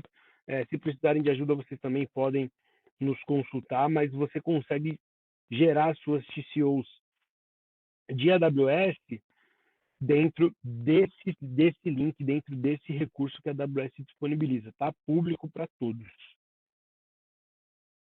E agora falando da seção de faturamento. Como eu comentei para vocês, né, falei do AWS Organizations, falei que ia ter um slide dedicado para ele. O AWS Organizations é um serviço de gerenciamento de contas que permite consolidar várias contas da AWS em uma organização que você cria e gerencia de forma centralizada. Como assim? Vamos supor que vocês têm um recurso da empresa, né, que a empresa utiliza recurso de nuvem, serviço da AWS, e dentro desse recurso, dentro dessa organização, você tem várias áreas, e cada uma das áreas utiliza os serviços da nuvem. Em vez de todo mundo ter uma conta, você vai dentro do AWS Organizations e você vai gerenciar de forma centralizada o acesso de todos da empresa para que venha isso dentro de uma billing só. E aí você consegue gerenciar e visualizar o que cada um consegue acessar dentro do AWS Organizations. Principais benefícios: política de acesso gerenciada de várias contas dentro de uma única organização, acesso controlado dos serviços, que cada um vai poder acessar, automatização de criação e gerenciamento de contas da AWS e o faturamento consolidado dentro de uma única billing. O AWS Organizations permite que você crie políticas de controle de serviço, crie grupos de contas, simplifique o gerenciamento de contas utilizando interfaces de programação de aplicativos e APIs, simplifique o processo de faturamento configurado em um único método de pagamento, faturamento consolidado em uma única billing. É importante dizer que o AWS Organizations não substitui o Amazon IAM, que a gente citou em alguns slides atrás, dentro da categoria de segurança, né? As políticas do IAM permitem que você permite ou negue acesso aos serviços da AWS para usuários, grupos e funções. As políticas de controle de serviço, SCPs, que você cria dentro do Organization, permitem que você permita ou negue acesso aos serviços da AWS para contas individuais ou de grupo em uma unidade organizacional. Um se completa junto com o outro. Acessar o AWS Organization. Ele pode ser gerenciado por meio de diferentes interfaces dentro da AWS. Então, o console de gerenciamento da AWS, que a gente já citou, aquele console web que eu falei para vocês, que é de fácil acesso e dinâmico. Ferramentas da interface de linha de comando, para quem utiliza CLI. Kits de desenvolvimento de software ou interfaces de programação de aplicativos APIs para consultas em HTTPS. Falando rapidamente, a apresentação do AWS Billing and Cost. É o serviço que você usa para pagar a sua fatura da AWS, monitorar o seu uso e controlar os seus custos. Tá? Aqui a gente tem um painel de faturamento da AWS, isso disponível dentro lá do recurso da AWS, tá? Dentro do painel de gerenciamento web. Então, permite que você visualize o status das suas despesas acumuladas nos meses de utilização da AWS. Então, aqui a gente tem, por exemplo, dentro desse Spend Summary, a gente tem a utilização do último mês, o quanto que eu utilizei de AWS. Aqui, esse custo aqui é provavelmente $8.000. Quanto eu vou utilizar nesse mês, 7.453, e quanto que eu vou utilizar, ele já me dá um provisionamento do quanto eu vou gastar no mês seguinte. Também uma outra tela de monitoração legal que tem dentro desse painel, esse Monthly to Date Spend by Service. O quanto que cada recurso que eu contrato da AWS tem de custo para mim, nesse momento, tudo que eu contratei. Então, por exemplo, nesse mês que eu estou utilizando $7.000, desses 7.000, 3.700 são de EC2, de máquinas virtuais, 1.800 são de recursos de RDS, de database, Elastic Cache consome quase $1.000, DynamoDB $600 e outros serviços $300, que não são a maior parte desse consumo. Então, ele já me traz aqui detalhado os principais serviços e a proporção de custos atribuídos a esse serviço. Ferramentas dentro do Billing and Cost. O orçamento da AWS, que eu comentei para vocês, é o Budget, AWS Budget, relatórios de custo e uso da AWS e o AWS Cost Explorer. Vou falar rapidamente deles para vocês. Aqui é um exemplo de fatura da AWS, como que vem discriminado na fatura a minha utilização, tá? Então, aquela fatura de $7.000 que a gente viu atrás, ele vai vir descrito aqui cada um dos recursos dentro da fatura para você. Isso já tem um acesso, você consegue acessar a todo momento dentro do seu painel de gerenciamento da AWS. O Cost Explorer, que é essa última ferramenta aqui. O Cost Explorer é uma ferramenta para você visualizar seus dados da AWS, os seus custos da AWS, em forma de gráfico. Tá? Então, aqui no mês anterior, no mês de agosto, eu tive as instâncias EC2, o meu maior custo, RDS, Elasticsearch Service e Others em vermelho. Aqui ele já me mostra como um gráfico a minha utilização de todos os recursos da AWS. Em setembro, como que ficou a minha utilização, em outubro, como que vai ficar a utilização. E aqui eu consigo gerenciar nos últimos 3 meses, nos últimos 6 meses, e esse custo aqui está em thousand, significa em mil, né? Então, aqui no caso, $1.500, $2.000, está mais ou menos nessa faixa de utilização. Preveja e rastreie custos, aí é o AWS Budget. Usa a visualização de custos fornecida pelo Cost Explorer, que é essa última ferramenta, para ter previsões de custos estimados. Então, você consegue criar lá as notificações que eu comentei para vocês. Eu consigo colocar uma notificação para quando o meu custo ultrapassar determinado valor, a AWS me informar, olha, você chegou no custo que você pediu para a gente te avisar. Então, daqui para frente, sabe que você está extrapolando o seu limite que você colocou. Aí você pode fazer algumas alterações dentro do seu ambiente da nuvem para você para você conseguir poupar alguns recursos e diminuir a sua fatura, tá? O AWS Budget que faz esse trabalho para você, assim você não vai ter uma surpresa no final do mês na hora de pagar a sua fatura. E agora chego na seção 9, modelo de responsabilidade compartilhada da AWS, com o meu colega Leandro Maciel. Dúvidas, pessoal? Alguém tem alguma dúvida? Acho que o pessoal está mandando via chat, né? Os meus colegas respondendo. Exatamente, Vini. Muito obrigado aí pela apresentação. Podem mandar aqui no chat para a gente não atrapalhar a apresentação do Leandro, para não sair muito do horário, que agora eu já consigo ter acesso ao chat novamente, eu posso responder. Exatamente, pessoal. Se vocês tiverem alguma dúvida, em qualquer momento, vocês podem colocar no chat, que o Vinícius e o Felipe vão responder, ou até se eu conseguir visualizar aqui, eu respondo durante a apresentação. Deixa eu compartilhar aqui minha tela. Está ok? Está aparecendo? Tá, pode seguir. Beleza, pessoal. Primeiramente, aí, bom dia, né? Sou Leandro Maciel, engenheiro de pré-vendas aqui da AWS TD SYNNEX.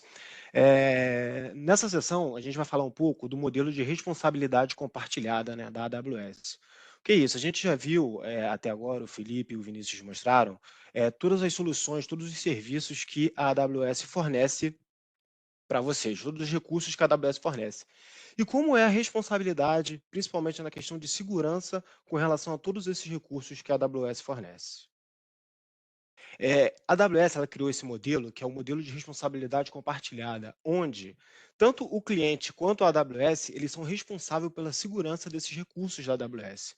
Como isso acontece? Na parte do cliente, ele é responsável pela segurança na nuvem. O que seria essa segurança na nuvem? É a segurança dos dados que transitam na nuvem, a segurança com relação à plataforma que ele está utilizando, os aplicativos, toda a parte de controle de acesso, de login, a parte de configuração do sistema operacional das instâncias, configuração de rede, configuração de firewall e também a parte de criptografia, tanto a criptografia em trânsito quanto a criptografia em repouso. Já a AWS ela é responsável pela segurança da nuvem. E o que a gente diz o que significa essa segurança da nuvem? Seria a segurança da infraestrutura física, ou seja, da onde fica localizado os data centers e também a infraestrutura que tem dentro dele, tanto da parte de hardware quanto da parte de software. E aí, falando um pouco mais dessa segurança da nuvem, né, que é a responsabilidade da AWS, como ela fornece essa segurança? Primeiro, a segurança física do data center. O data center, a AWS ela não fornece a localização do data center, isso é algo que é restrito, ela não divulga a localização, ela só divulga as regiões, como o Felipe mostrou anteriormente, e o acesso físico a esse data center é bastante restrito somente à equipe que faz parte do dia a dia de manutenção desses equipamentos. Ou seja, nenhuma pessoa pode acessar fisicamente esses data centers, e quem acessa tem tudo isso catalogado e acesso liberado para isso. Isso garante o quê? Isso garante que toda a infraestrutura, tanto de hardware quanto de software, fique íntegro para ser utilizado pelo cliente. Ou seja, ele garante que toda a parte de switch, roteador, firewall, servidor, storage que tem hoje fisicamente nos data centers da AWS, eles não sejam acessados por terceiros, por pessoas que não podem estar ali. E também ela garante que não tenha acesso lógico, ou seja, que ninguém consiga invadir a rede da AWS para acessar recursos sem autorização. E aí, essa responsabilidade ela pode variar um pouco dependendo da característica do serviço. Por exemplo, se a gente usar um serviço, uma infraestrutura como serviço, um serviço IaaS, nessa parte o cliente acaba tendo mais responsabilidade. Por quê? Ele vai ser responsável, primeiro, pelo controle de acesso a esses recursos, certo? Tanto acesso ao EC2 quanto ao EBS que ele tem configurado. Ele vai ser responsável também por gerenciar toda a parte de segurança da rede dele, configuração de security group, configuração de ACLs, configuração de firewalls que ele tenham, e também toda a parte de configuração de rede e armazenamento que ele tenha dentro da rede dele. Já quando ele adquire um serviço como o PaaS, que é o Plataforma como Serviço, nesse caso, ele não fica muito preocupado. A preocupação dele com a parte dos recursos dele diminui. Por quê? Ele não precisa ficar muito preocupado com a parte de gerenciamento do sistema operacional, aplicação de patches de correção, aplicação de patches de banco de dados, não. Todos esses recursos que, por exemplo, a gente tem disponível no RDS, é responsabilidade da AWS. Ele fica mais responsável pelo quê? Pelo gerenciamento de dados que ele tem e também dos códigos que ele usa. Por exemplo, se ele usa um serviço como o Lambda ou o Elastic Beanstalk, a preocupação maior dele vai ser justamente nos códigos que ele tem para implementar esses recursos. Toda a parte de infraestrutura, a AWS é responsável. E por último, o serviço que a gente tem seria o software, né, como serviço, o SaaS. No caso do SaaS, o cliente se preocupa mais somente com o acesso a esse recurso. Toda a parte de infraestrutura é responsabilidade da AWS. E aí o modelo de consumo acaba sendo um pouco diferente, acaba sendo um modelo de consumo mais por assinatura. Um exemplo que a gente tem é o próprio Chime, né? Ou seja, o cliente usa aquele software ali, mas o que tem por trás daquele software, para ele, não é importante e assim, ele não precisa se preocupar com isso. Na próxima sessão aqui, falando ainda de segurança, vamos falar um pouco do IAM. O que seria o IAM?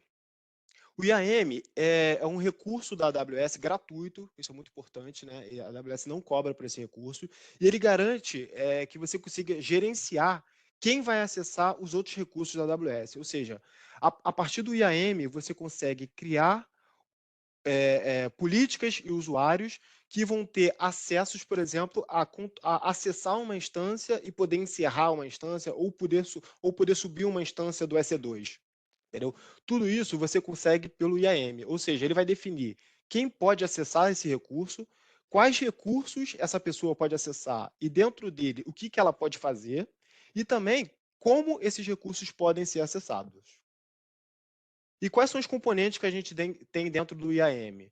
Primeiro, o usuário, ou seja, o usuário vai ser aquela pessoa que vai ter acesso à sua console da AWS. Você vai criar um usuário dentro do seu console da AWS e esse usuário vai ter acesso a poder entrar na sua conta AWS. Grupos de usuários, o que são os grupos de usuários?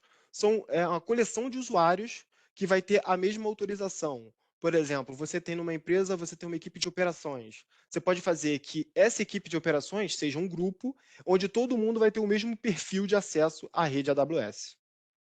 A gente tem a política do IAM. O que seria a política? É justamente onde a gente vai definir quais recursos dentro da AWS podem ser acessados e o nível de acesso que esse usuário vai ter dentro desse recurso.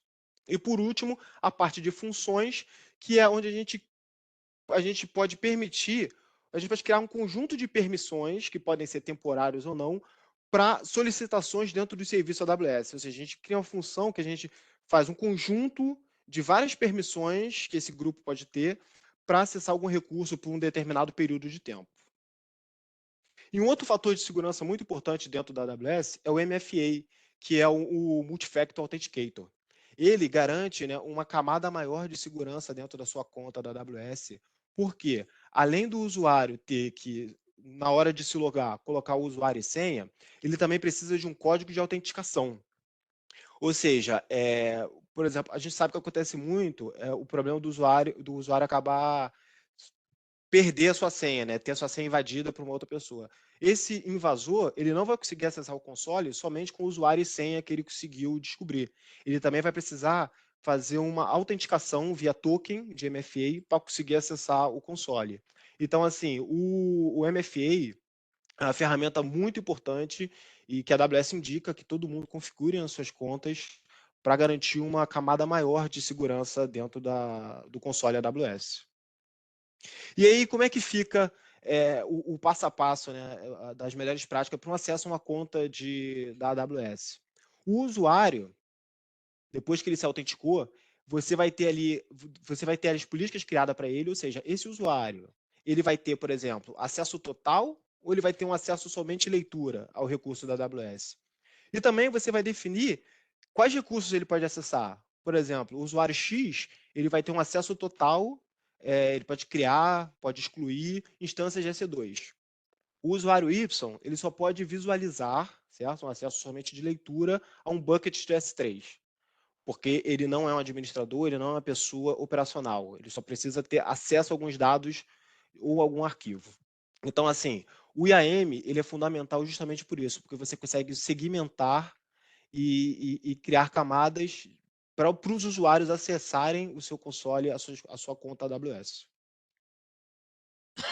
E aí dito isso, né, apresentado o IAM, como a gente pode fazer para ter uma proteção maior da nossa conta AWS? Né? Isso que a AWS ela sempre indica que seja feita para evitar justamente invasão de contas e evitar aquela surpresa na fatura no final do mês. Né? O que a AWS indica?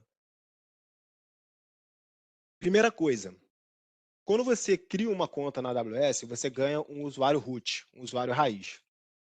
E esse usuário, ele tem acesso, ele tem permissão full.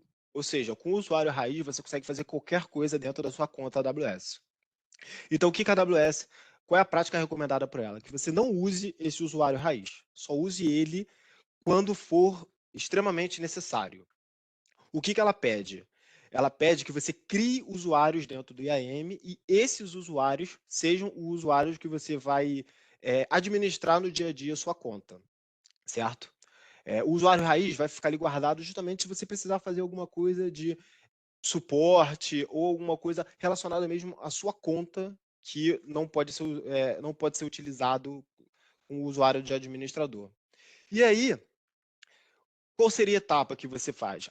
Depois que você abriu a sua conta da AWS com o seu usuário raiz e acessou o console, a primeira coisa que a AWS indica é que você crie usuários via IAM.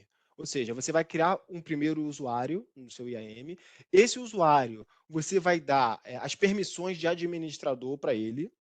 Ou seja, esse usuário que agora é o administrador, ele vai ser o seu principal, a sua principal user do dia a dia. É ele que você vai poder criar outros usuários e outras políticas, certo?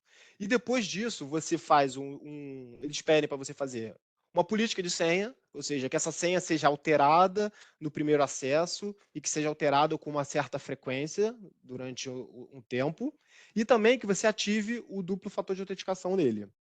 e o usuário raiz que você tem, aquele a conta root, que você guarde num lugar seguro e só acesse ele em casos excepcionais, que você precisa acessar a conta root. Após isso, após esses usuários criados e terem feito além da troca de senha, que a gente sempre pede, que ative o duplo fator de autenticação, né, o MFA, dentro desses usuários, justamente para garantir esse acesso, essa segunda camada de segurança que o usuário vai ter. E aí existem aplicativos que são compatíveis com o MFA para você usar como token, por exemplo, o Google Authenticator, o YubiKey, são ferramentas que você pode usar justamente para usar o MFA. Outro detalhe que a AWS pede é justamente que você ative e use o CloudTrail.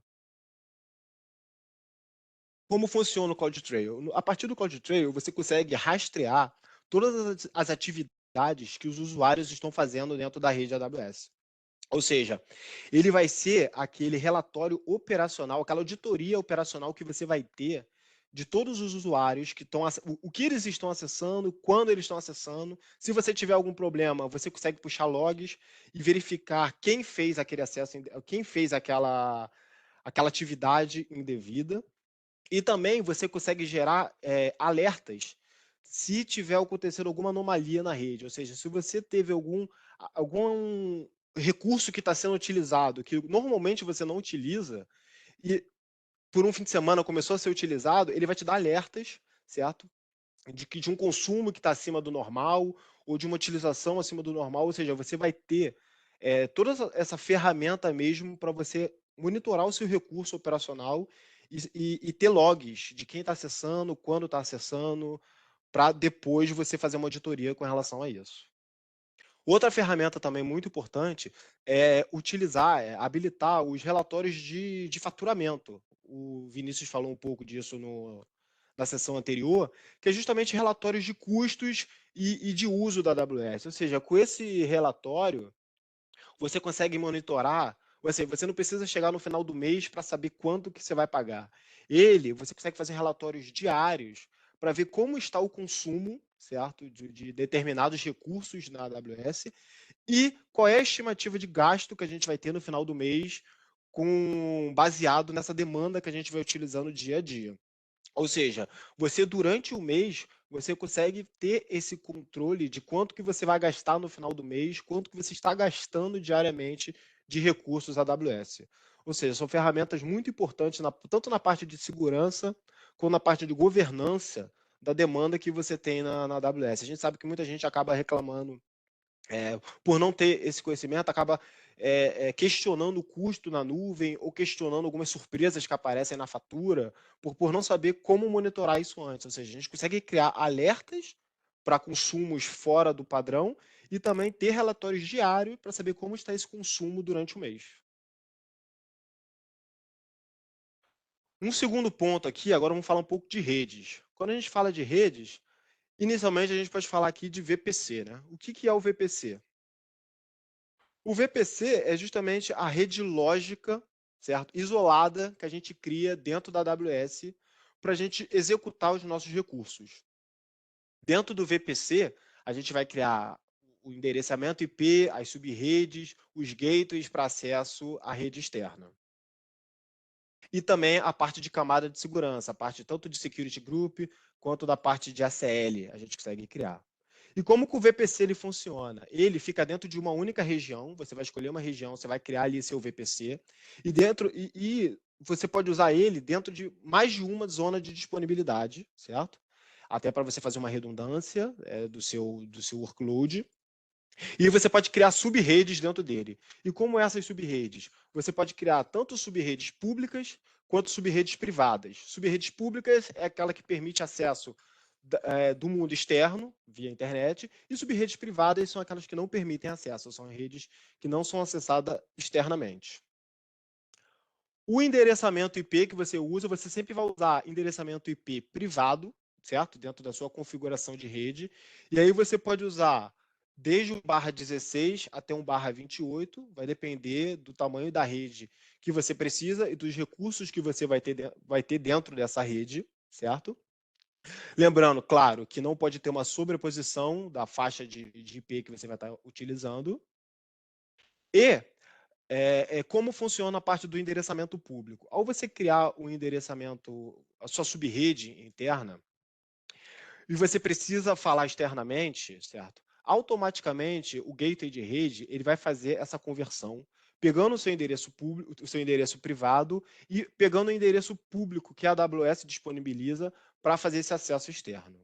Caso você precise, e aí, primeiramente, assim, caso você não use mais o seu recurso, esse IP ele é liberado de novo para a AWS. Mas caso você precise utilizar um IP que seja seu, mesmo que você desligue a máquina, você queira ficar com aquele IP público da AWS, existe a opção do Elastic IP, onde você faz essa configuração, e aí a AWS ela vai te cobrar somente o período que você não estiver utilizando o IP. Por quê? Você botou lá um Elastic IP para a sua máquina virtual. Só que você não está usando aquela máquina virtual. Mas como você configurou o Elastic IP, você solicitou um IP da AWS. Então, durante esse período que você não estiver utilizando a máquina, mas esse IP estiver alocado para você, ela vai te cobrar sobre o valor sobre esse IP. É um valor pequeno, mas tem uma certa cobrança, entendeu? Mas aí também você vai ter esse IP dedicado para você. Outros pontos que a gente tem dentro aqui da rede VPC primeiro ponto, é o gateway de internet. O gateway de internet foi justamente o que eu falei, foi justamente o componente que permite que você tenha, que você faça a comunicação com o mundo externo via internet, a sua internet. Ele pega justamente a sua instância que você tem dentro da sua subrede pública, joga numa tabela de roteamento, né, uma tabela de rotas, e aí ele faz essa comunicação externa. Caso você tenha uma instância que esteja numa subrede privada e você precisa que essa instância acesse o mundo externo, aí você usa a ferramenta que a gente chama de NAT Gateway. Aí aqui é um ponto. Como eu falei, por estar numa subrede privada, essa instância ela não é acessada pela internet, ou seja, quem está de fora não acessa ela, mas ela, se ela tiver que acessar algum recurso fora, algum recurso pela internet, utilizando o NAT Gateway, você consegue fazer isso. Ele vai criar também uma tabela, vai jogar para o gateway na internet e aí vai fazer a comunicação com o mundo externo. Normalmente a pessoa utiliza muito, por exemplo, a subrede pública para um front-end, certo? Vai ter acesso externo, e a subrede privada para um back-end, que não precisa ter esse acesso ao mundo externo, entendeu? E aí, como você pode fazer essa conexão pela internet? A gente tem dois pontos. O primeiro ponto é justamente via o VPN, criando um site-to-site com o seu ambiente on-premises que você tenha, utilizando a sua conexão de internet, e também pelo Direct Connect. O Direct Connect é um link dedicado, uma conexão de rede dedicada que a AWS fornece para vocês, através de parceiros, onde você, se você não tiver uma internet que não consiga fazer essa comunicação, ou tem algum problema, ou o seu workload que você tenha na nuvem precisa de algo dedicado, você pode utilizar o Direct Connect para fazer essa conexão.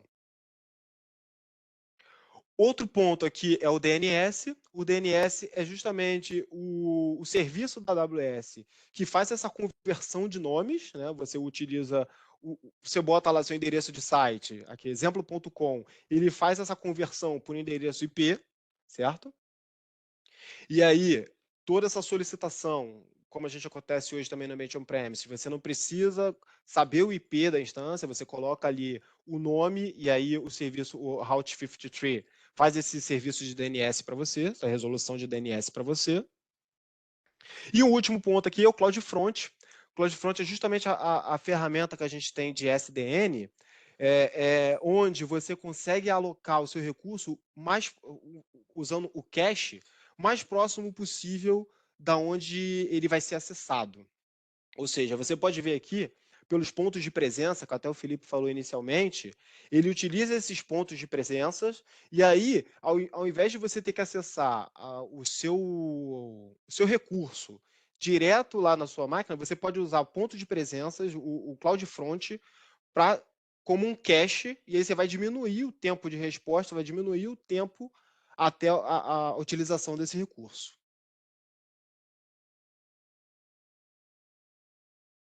Pessoal, da minha parte é isso. Acho que eu consegui entregar para vocês dentro do tempo certinho. Alguns pontos aqui que a gente tem para falar com vocês, até o Felipe e o Vini já estão aí também na tela. Essa sessão foi a primeira sessão de 3 que a gente vai fazer, né, nas próximas semanas. Essa foi uma sessão introdutória, por isso que a gente colocou esse nome de onboarding, que a gente mostra justamente todos os recursos que a AWS tem, como funciona a AWS, modelo de consumo. E aí as próximas sessões são sessões mais técnicas, onde a gente vai ter um acesso maior ao console da AWS. A gente vai criar laboratórios laboratórios para vocês acessarem, subirem instâncias, criarem alguns serviços, né, dentro da AWS. E assim, a gente pede que todos que estão aqui presentes que possam se inscrever, que participem dessa sessão. Se puderem se inscrever com certa antecedência, a gente agradece, porque a gente vai ter que criar pods, e aí a gente precisa ter ideia de quantas pessoas vão estar presentes para a gente poder criar esses pods de acesso. E assim, principalmente para quem está começando e ainda não tem muita vivência com o console da AWS, essas sessões vão ser muito importantes para o aprendizado. E, além disso, paralelamente, né, nesse período, uma ferramenta muito importante, acho que nem todos têm contato com ela, e vocês que assinaram o GSA com a gente têm acesso, é o portal, o APN. Né? Dentro do APN, existe o Skill Builder, que ele fornece diversos cursos, treinamentos, qualificações da AWS, de todas essas ferramentas, de todos os recursos que o Vini mostrou detalhadamente. E ali você pode fazer treinamentos self-learning, certo? Treinamentos de 1 hora, tem treinamento de 1 dia, que é muito prático, justamente para ter esse conhecimento técnico, para ter essa vivência das funcionalidades que a AWS tem. Não sei se o Felipe quer completar, Vinícius. Excelente, excelente. Esse mesmo, esse é o ponto, né? Então, nas próximas sessões a gente vai ter esse General Immersion Day. Então, realmente, hoje a gente trouxe um overview aí, né, completo de algumas ferramentas da AWS. Mas nas próximas sessões vocês realmente vão ter o hands-on, realmente mexer na prática, né? Talvez nunca acessou a console da AWS, como que provisiona um servidor, né? Então, nas próximas sessões vai ser bem interessante, né? Então, a Sofia já colocou aí o link, né, do próximo registro, do próximo treinamento que a gente vai ter. Muito bom esse treinamento. Então, entender de como é que funciona. Na teoria, realmente, no próximo vai ser a prática, né? Importante para que todos possam realmente participar. E a gente tem um link também aí que ela colocou na pesquisa de satisfação. Por gentileza, peço que todos possam responder, a gente possa realmente melhorar, né, nosso trabalho, nosso serviço, e entender como que vocês gostariam das próximas sessões de algum treinamento específico. A gente fica à disposição de todos, tá? Quero agradecer todo o time aqui. Se alguém tiver mais alguma palavra para o nosso... Podemos encerrar? Sei que passei 3 minutinhos aí do tempo. Oi, pessoal, só um minutinho, algumas informações. Então, mandei a pesquisa de satisfação aqui no link, no chat para vocês, né? Se puderem preencher, a gente gostaria muito de saber o que vocês acharam, o que a gente pode melhorar. E também ao final dos 3 treinamentos, a gente vai fazer o sorteio de um prêmio. Então, muito importante a gente ter essas informações de vocês através do formulário, tá bom? Eu mandei também, né, como o Felipe disse aqui, o link para o registro, mas vocês vão receber por e-mail também. Quem participou dessa sessão vai receber. E no terceiro dia também a gente vai ter a terceira parte do treinamento, né? No dia 29, vai ser um treinamento presencial. Então já aviso vocês para quem puder participar, vai ser aqui no nosso escritório, já se organizar, colocar na agenda. Vai ser muito legal ver todo mundo aqui para finalizar esse treinamento tão legal que a gente está tendo. Excelente, excelente. Vi que algumas pessoas colocaram aí a questão da gravação, vai ser disponibilizado depois, né? Então, Isso. até aqueles também que precisarem ou gostarem aí dessa apresentação em específico, talvez fazer para o parceiro, para o cliente, pode me passar um e-mail, né? Solicitando que gostou da apresentação, a gente pode disponibilizar para vocês tranquilamente. Maravilha? E agradecer todo o time, agradecer, né, o Leandro, agradecer o Vinícius, o patrão, o Zé Maria, né, todo o time de marketing, a Sofia. Agradeço a todos, muito obrigado. E podem me mandar um e-mail, qualquer dúvida, oportunidade, que a gente fica à disposição. Tá? Até a próxima sessão e até mais. Tenham um bom dia, bom almoço, boa tarde. Tchau, pessoal. Bom dia para todos. Tchau, pessoal. Obrigado pela participação de todos. Até a próxima. Obrigado, pessoal. Obrigado, pessoal. Bom dia de trabalho para vocês.